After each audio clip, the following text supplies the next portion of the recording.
안녕하세요. 테슬라 3분기 실적 발표, 많은 분들이 관심 가지셨을 텐데요. 오늘은 그중에서도 특히 CFO, 그러니까 최고 재무 책임자의 발표 내용에만 딱 집중해서 한번 깊이 파헤쳐 보겠습니다. 네, 안녕하세요. 그냥 나온 숫자들만 보는 게 아니라 그 뒤에 숨은 의미들, 또 앞으로 어떻게 될지 그 단서들을 찾아보는 게 오늘 저희 목표입니다. 네, 맞습니다. 이번 CFO 발표가 테슬라의 현재 상황, 재무 상태나 운영 현황 같은 걸 가감 없이 보여주는 꽤 중요한 자료였죠. 그렇죠. 특히 기록적인 성과도 있었지만 또 동시에 여러 어려움들, 도전 과제들도 솔직하게 이야기하면서 회사가 지금 어디에 힘을 쏟고 있고 또 어떤 고민을 하는지 그런 걸 좀 엿볼 수 있었습니다. 맞아요. 그래서 오늘 저희가 이 발표 내용을 가지고 테슬라의 현재 위치 그리고 또 미래 전략까지 좀 입체적으로 한번 분석해 보려고 합니다. 네, 그 발표된 숫자들 뒤에 숨은 진짜 이야기가 뭔지 같이 한번 찾아보시죠. 좋습니다. 그럼 바로 본론으로 들어가 볼까요? CFO가 3분기를 여러 면에서 특별한 분기였다 이렇게 자평했던데 구체적으로 어떤 성과들을 이야기했나요? 들어보니까 시작부터 기록 하더라고요. 네, 맞아요. 일단 핵심 지표들에서 신기록을 여러 세웠습니다. 그 차량 인도량은 당연하고 에너지 저장 장치, ESS라고 하죠. 그 배포량에서도 역대 최고치를 찍었다고 하고요. 아, ESS까지요? 네, 재무적으로도 보면 총 매출, 그리고 특히 에너지 부문의 총 이익이랑 마진율, 이게 다 신기록이고 또 잉여 현금 흐름, FCF라고 하죠. 그것까지 전부 신기록을 세웠다고 밝혔습니다. 와, 대단하네요.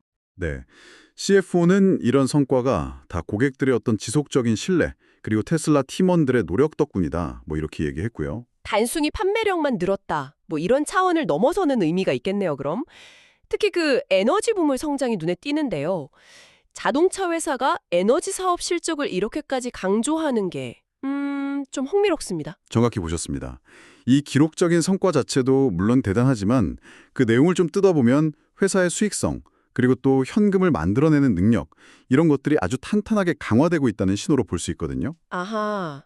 특히 말씀하신 에너지 부문의 눈두신 성장은 테슬라가 더 이상 그냥 자동차 만드는 회사가 아니라 뭐랄까 지속 가능한 에너지 생태계 전체를 아우르는 종합 에너지 기업으로 가려는 그 큰 그림, 그 장기적인 비전이 이제 실제 성과로 나타나고 있다.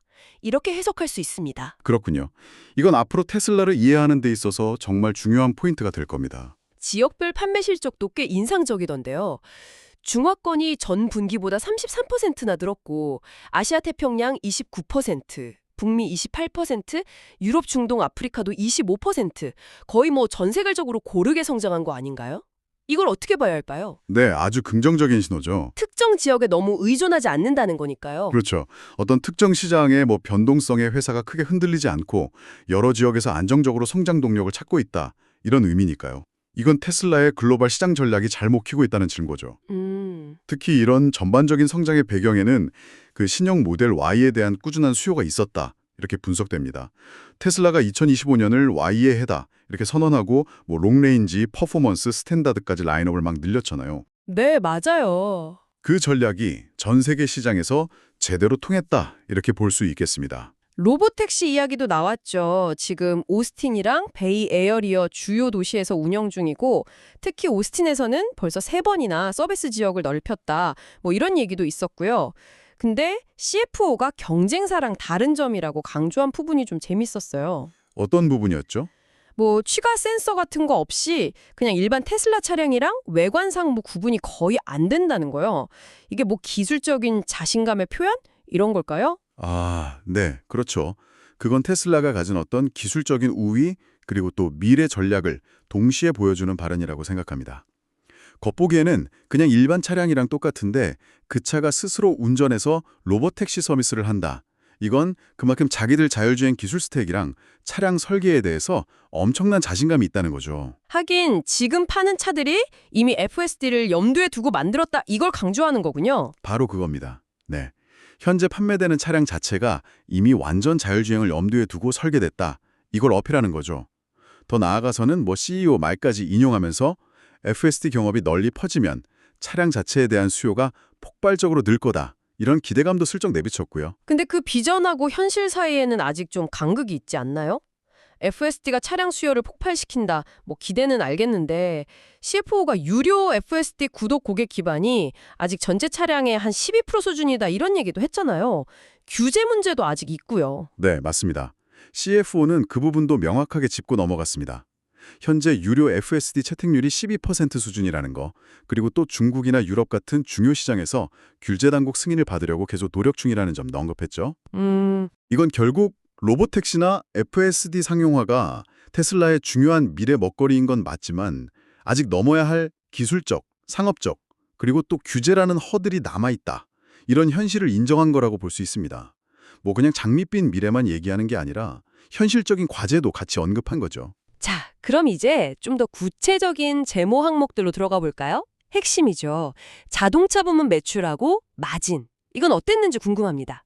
매출은 차량 인도량이 늘어서 전분기보다 29%나 늘었다고 하는데 수익성은 어땠어요? 네, 매출 자체는 뭐 크게 늘면서 외형 성장은 확실히 보여줬습니다. 다만 그 규제 크레딧 판매 수익은 좀 줄었다고 언급했어요. 아, 규제 크레딧이요? 네, 이 규제 크레딧이라는 게 다른 자동차 회사들이 탄소 배출 기준 맞추려고 테슬라한테서 배출권을 사가는 거잖아요.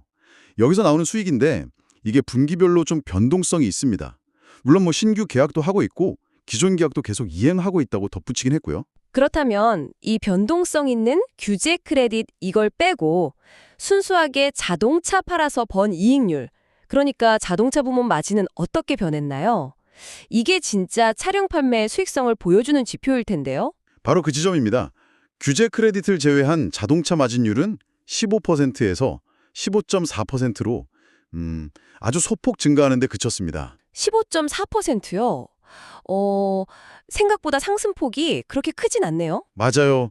판매량 증가를 생각하면 좀 그렇죠. CFO도 뭐 원자재 비용 개선이라던가 판매량 늘어서 고정비가 좀 줄어든 효과 이런 걸 요인으로 들긴 했는데요. 여기서 우리가 좀 주목해야 할 점은 기록적인 판매량에도 불구하고 마진 개선폭은 아주 미미했다는 겁니다. 그건 좀 의외인데요. 보통 생산량이 늘면 규모의 경제 효과로 마진이 더 좋아질 거라고 생각하기 쉬운데 말이죠. 그렇죠. 이 미미한 마진 개선폭은 여러 가지를 좀 시사합니다. 테슬라가 뭐 원자재 비용 줄이고 생산 효율 높이려고 노력하는 건 분명하지만 동시에 전기차 시장 경쟁이 워낙 심해지니까 가격이나 압박도 있을 거고 또 공격적으로 신차 내고 생산 늘리는 과정에서 뭐 예상치 못한 비용이 들 수도 있고요. 이런 것들이 긍정적인 효과를 상당 부분 깎아먹고 있을 가능성이 높다는 거죠. 아, 그렇군요. 그래서 앞으로 테슬라 수익성을 볼 때 이 마진 추이를 계속 지켜봐야 하는 이유입니다. 에너지 저장 장치 사업 이야기도 꽤 비중 있게 다뤘죠. 아까 말씀하신 것처럼 기록적인 성과를 냈다고 했는데 동시에 그 관세 문제라는 어려움도 솔직하게 얘기했어요. 지금 부품 대부분을 중국에서 가져오다 보니까 관세 부담이 크다. 뭐 이런 내용이었죠. 네, 맞습니다. 에너지 사업은 뭐 매출, 이익, 마진율 다 신기록 세우면서 테슬라의 또 다른 확실한 성장 엔진이라는 걸 보여줬습니다. 그런데 이제 CFO가 지적했듯이 중국 생산에 대한 의존도 그리고 거기서 오는 관세 부담 이게 이 사업의 아킬레스건이 될 수도 있는 아주 중요한 리스크 요인입니다. 상하이 메가 팩토리가 좀 도움이 되긴 하겠네요. 네, 지금 상하이 메가팩토리가 돌아가면서 미국 외 지역 수요를 좀 맡아주니까 일부 관세에 피하는 데 도움은 되고 있죠. 하지만 근본적으로는 공급망을 좀 더 다양화하고 관세 압박 자체를 줄이는 게 장기적인 숙제가 될 겁니다. 실제로 관세 영향이 어느 정도인지 뭐 구체적인 숫자 같은 것도 언급했나요? 네, 있었습니다. 3분기에 자동차랑 에너지 사업 합쳐서 발생한 총 관세 영향이 4억 달러를 넘었고 이게 두 사업부에 거의 반반씩 배분됐다고 밝혔어요. 4억 달러요? 와, 크네요. 그렇죠. 우리 돈으로 5천억 원이 넘는 상당한 규모입니다. 에너지 사업 원가 구조에서 관세가 차지하는 비중이 크다는 CFO의 말이 그냥 한 말이 아니었던 거죠. 이 관세 문제가 해결 안 되면 에너지 사업 수익성 개선에 계속 발목을 잡힐 수도 있습니다. 서비스 및 기타 부문도 개선됐다고 짧게 언급하고 넘어갔는데 여기는 어떤 사업들이 포함되는 건가요? 네, 이 부문은 보험 사업하고 서비스 센터 운영 개선, 이게 주된 개선 요인이라고 했고요. 그 외에도 뭐 유료 슈퍼차저 이용료, 중고차 판매 수익, 부품이나 액세서리, 또 각종 상품 판매 수익 같은 것들이 다 여기에 들어갑니다. 아직 규모는 작지만 로보택시 운영 관련 비용도 이 항목에 포함된다고 하고요. 아, 로보택시 비용이 여기에 들어가는군요. 이건 좀 기억해둬야겠네요. 아직은 뭐 작다고 하지만 나중에 로보택시 사업이 진짜 커지면 이 부문 성격 자체가 확 바뀔 수도 있겠어요. 맞습니다. 현재로서는 뭐 전체 매출에서 차지하는 비중이 크진 않지만 보험이나 서비스처럼 꾸준히 현금 흐름을 만들어낼 수 있는 사업들이 포함되어 있고 또 미래 핵심 사업이 될 수도 있는 로보택시 관련 손익이 반영된다는 점에서 장기적으로는 좀 주목해야 할 부분입니다. 운용 비용, 그러니까 오퍼레이팅 엑스펜스가 증가한 이유도 여러 가지를 들었는데요. 뭐 구조조정 비용, 소송 비용, 주주총회 비용 이런 것도 있었지만 특히 R&D 인력하고 AI 관련 인력에 대한 주식 보상이 늘어난 점을 강조했어요. 이건 어떻게 봐야 할까요? 그냥 비용이 늘었다 이렇게 봐야 하나요? 아니면 좀 미래를 위한 투자 성격이 강할까요? 저는 후자에 가깝다고 봅니다. 물론 뭐 소송 비용처럼 어쩔 수 없이 나가는 비용도 있겠지만 CFO가 강조한 부분들은 미래 성장을 위한 투자 성격이 좀 짙어 보여요. 예를 들면요? 예를 들어 뭐 AI 칩 설계 통합 같은 효율성 개선을 위한 구조조정 비용이라던가 특히 R&D나 AI 분야 핵심 인력에 대한 성과 기반 주식 보상 증가. 이건 테슬라가 인공지능 기술 개발하고 미래 경쟁력 확보에 얼마나 사활을 걸고 있는지 명확히 보여주는 대목이죠. 아... CFO도 이 AI 관련 주식 보상 비용은 앞으로도 계속 늘어날 걸로 예상한다고 밝혔고요. 단기적인 비용 증가로만 볼 게 아니라 좀 장기적인 관점에서 해석해야 합니다. 판매 관리비, SG&A라는 용어도 나왔는데 주주총회 준비 비용이 여기에 기록된다고 했죠? SG&A가 정확히 뭔가요? SG&A는 Selling General and Administrative Expenses의 약자인데요. 우리말로는 보통 판매비와 관리비라고 부릅니다. 제품 생산 외에 판매 활동이나 일반적인 회사 관리, 운영에 들어가는 모든 비용을 다 합친 개념이죠. 뭐 마케팅 비용, 사무실 임대료, 임직원 급여, R&D 제외 이런 것들이요. 주주총회 준비 비용처럼 기업 운영 전반에 걸친 비용이 SG&A로 잡히는 겁니다. 그렇군요. 감사합니다. 이제 마지막으로 재무 상태의 핵심 지표죠. 현금 흐름이란 투자 계획. 이걸 좀 살펴보죠. 이게 회사의 진짜 체력은 보여주는 거잖아요. 네, 아주 중요하죠. 3분기 잉여 현금 흐름, 그러니까 프리 캐시플로우, 영업활동으로 번 돈에서 설비 투자를 빼고 회사에 진짜 남는 현금이 약 40억 달러로 또다시 신기록을 세웠습니다. 40억 달러요? 와. 네, 그리고 분기 말 기준으로 가지고 있는 현금 및 현금성 자산, 또 단기 투자 자산을 다 합친 금액이 410억 달러, 우리 돈으로 하면 50조 원을 훌쩍 넘는다고 밝혔어요. 40억 달러 잉여 현금 흐름에 410억 달러 이상 현금 보유라. 와, 진짜 엄청난 재무 체력이네요. 이 정도면 뭐 웬만한 위기는 그냥 넘길 수 있겠는데요. 그렇죠. 이 막대한 현금은 테슬라의 강력한 재무 건전성을 정말 잘 보여줍니다. 많은 기존 자동차 회사들이 가진 현금보다 훨씬 큰 규모고요. 앞으로 뭐 투자를 하든 시장 변동성에 대응하든 엄청난 유연성을 주는 거죠. 물론 뭐 일각에서는 이 현금을 너무 쌓아두는 거 아니냐, 또 공격적으로 투자해야 하는 거 아니냐 이런 의견도 있긴 합니다만 그런데 바로 그 투자 계획에 대해서 CFO가 중요한 발표를 했죠.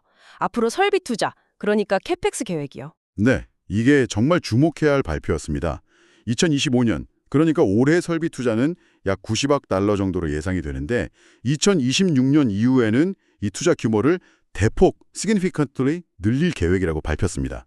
대폭이요. 네, 그 이후로는 기존 사업 확장도 있지만 거기에 더해서 AI 관련 계획들, AI Initiatives라고 표현했죠. 특히 옵티머스 로봇을 포함한 다음 성장 단계, Next Chapter of Growth를 준비하기 위한 투자라고 명확하게 못을 박았습니다. 2026년 이후 캐펙스를 대폭 늘린다. AI와 옵티머스를 위해서.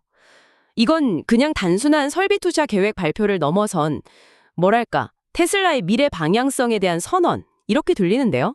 정확히 그렇습니다. 이건 테슬라가 단순히 전기차 생산량 늘리는 걸 넘어서 AI하고 로보틱스라는 이 파격적인 혁신 기술에 회사의 미래를 걸고 대규모 투자를 본격화하겠다는 아주 강력한 의지를 보여주는 겁니다. 자동차 제조사를 넘어서 AI 기반의 로봇 그리고 자율주행 솔루션 기업으로 진화하겠다. 이 장기적인 전략 방향을 이보다 더 명확하게 보여줄 수는 없었을 겁니다. 투자자들한테도 뭐 단기 실적보다는 이 장기적인 비전에 좀 주목해달라 이런 메시지이기도 하고요. 마지막으로 CFO가 발표 마무리하면서 강조한 메시지가 있었죠. 어떤 내용이었나요? 현실 세계에 AI를 성공적으로 도입하는 건 정말 어려운 일이다. 하지만 테슬라는 그런 어려운 도전을 피하지 않는다. 이런 점을 강조했습니다. 미래에 대해서 아주 낙관하고 있고 현재 단기적인 어려움이 좀 있더라도 장기적인 성공을 위한 기반을 착실히 다지고 있다. 이런 자신감을 내비쳤죠. 그리고 마지막으로 테슬라 팀, 고객, 투자자, 지지자들한테 감사 인사를 전하면서 발표를 마쳤습니다. 재무적인 숫자들을 넘어서 회사의 어떤 비전이나 철학을 다시 한번 강조한 부분요. 네, 결국 CFO의 발표는 그냥 3분기 실적 보고가 아니라 기록적인 성과와 또 관세나 마진 압박 같은 현실적인 어려움 속에서도 AI라는 핵심 기술 경쟁력을 바탕으로 장기적인 성장을 추구하겠다. 이런 테슬라의 의지를 다시 한번 확인시켜주는 자리였다. 이렇게 평가할 수 있겠습니다. 네, 오늘 테슬라 C4의 3분기 발표 내용을 통해서 실적 하이라이트부터 재무 상태, 그리고 핵심적인 미래 투자 방향까지 깊이 있게 짚어봤습니다. 기록적인 성과도 있었지만 그 이면에 가려진 마진 압박이나 관세 문제 같은 도전 과제들도 명확히 확인할 수 있었고요. 네, 특히 에너지 사업의 약진, 그리고 미래 AI하고 로보틱스에 대한 과감한 투자 계획은 정말 인상 깊었습니다. 맞습니다. 에너지 사업의 성장세는 테슬라의 그 다각화 전략이 얼마나 성공적으로 가고 있는지를 보여주고요. 동시에 FSD와 로보택시의 잠재력, 그리고 무엇보다 2020년 이후에 예고된 AI와 옵티머스에 대한 그 막대한 투자, 이게 앞으로 테슬라라는 기업의 정체성 자체를 바꿔놓을 수도 있는 가장 중요한 변수가 될 겁니다. CFO의 발표는 이 복잡하고 역동적인 상황을 잘 함축하고 있었죠. CFO가 예고한 그 막대한 미래 투자, 특히 AI와 옵티머스를 향한 이 거대한 베팅은 과연 테슬라를 어떤 모습으로 탈바꿈시킬까요? 그냥 단순히 더 많은 자동차를 파는 회사를 넘어서 우리가 아직 상상하지 못하는 어떤 새로운 형태의 기업으로 진화하게 될지 한번 각자의 그림을 그려보는 것도 흥미로울 것 같습니다. 아주 흥미로운 질문입니다. 그 투자가 어떤 혁신적인 결과물로 이어지고 또 테슬라의 사업 모델과 기업 가치를 어떻게 재정의하게 될지 지켜보는 것. 그것이야말로 앞으로 테슬라를 바라보는 가장 중요한 관전 포인트가 아닐까 싶네요. 그럼 오늘 테슬라 CFO 발표에 대한 심층 분석은 여기서 마무리하겠습니다. 다음에 더 흥미로운 정보와 분석으로 찾아뵙겠습니다.